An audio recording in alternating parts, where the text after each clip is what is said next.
Olha, o Flamengo está de novo no centro de todas as conversas. Só que dessa vez o assunto não é só o que acontece nas quatro linhas, mas sim o que está sendo construído fora delas. Hoje a gente vai dar uma olhada de perto no plano que promete definir uma nova era para o clube. E essa é a pergunta de US$ 1 milhão, não é mesmo? Num futebol como o nosso, que muitas vezes parece um caos total, com troca de técnico a cada esquina, o Flamengo parece estar, remando em outra direção. Numa direção de planejamento e visão de futuro.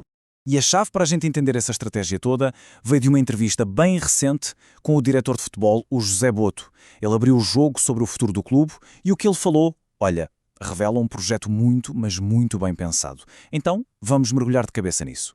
Ok, vamos começar pelo começo. O primeiro grande pilar dessa estratégia tem nome e sobrenome, Filipe Luís.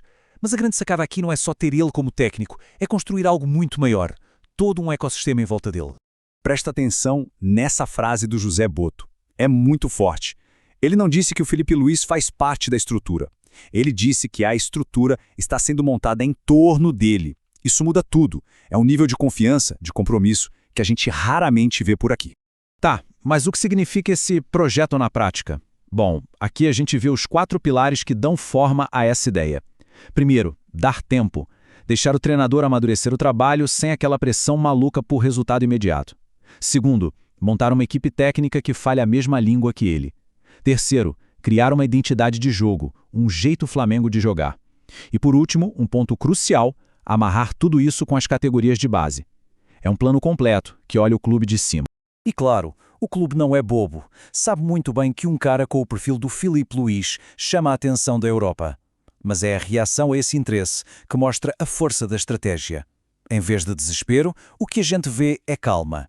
A mensagem é, o projeto vem primeiro. Se um dia ele for para a Europa, que seja como uma consequência natural do sucesso aqui, e não porque a gente apressou as coisas. Agora, segura aí porque a gente vai para o segundo grande ponto dessa visão estratégica. E esse é um ponto que com certeza mexe com o coração de qualquer torcedor. A ambição de, um dia, trazer de volta para casa uma das suas maiores joias. Pois é, porque quando a gente fala de Vinícius Júnior e Flamengo, não estamos falando de um ex-jogador qualquer. É uma coisa diferente, uma conexão que vai muito além de um contrato. É uma ligação de pele, de história, e na cabeça da diretoria, essa é uma história que ainda não acabou. Mas aqui, muita calma. É fundamental a gente colocar os pés no chão e entender o que isso significa de verdade. Não se trata de uma negociação rolando agora, nem de uma promessa por ano que vem.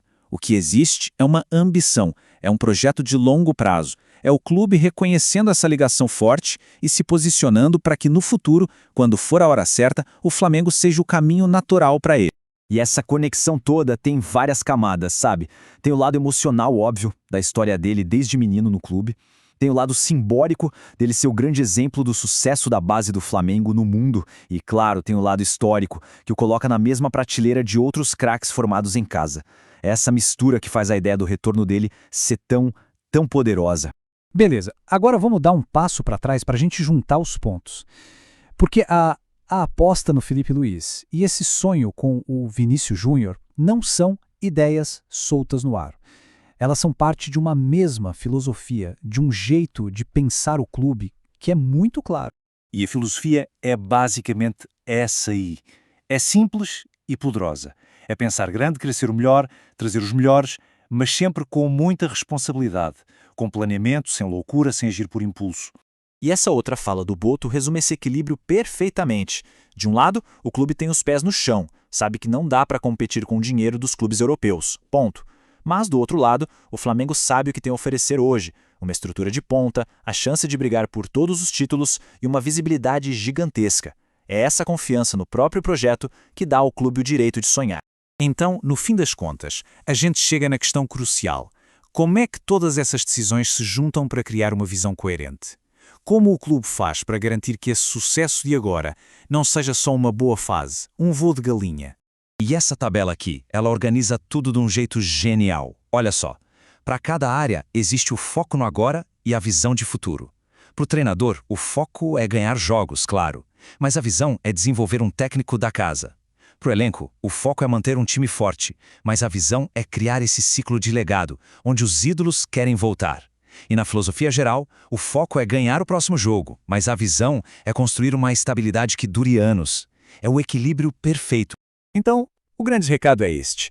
O que a gente está vendo acontecer no Flamengo não é sorte, não caiu do céu. É o resultado de muito planejamento, de análise fria e, principalmente, de uma visão que consegue conectar de forma inteligente o que precisa ser feito hoje com o clube que se quer construir amanhã. E a gente termina com essa provocação no ar. Nesse nosso futebol tão imediatista, será que essa aposta do Flamengo na paciência, no planejamento, na construção de um legado, será que é uma fórmula que só funciona para eles? Ou, quem sabe, não é um modelo, um caminho a ser olhado com mais atenção por todo o futebol brasileiro? Fica aí a reflexão.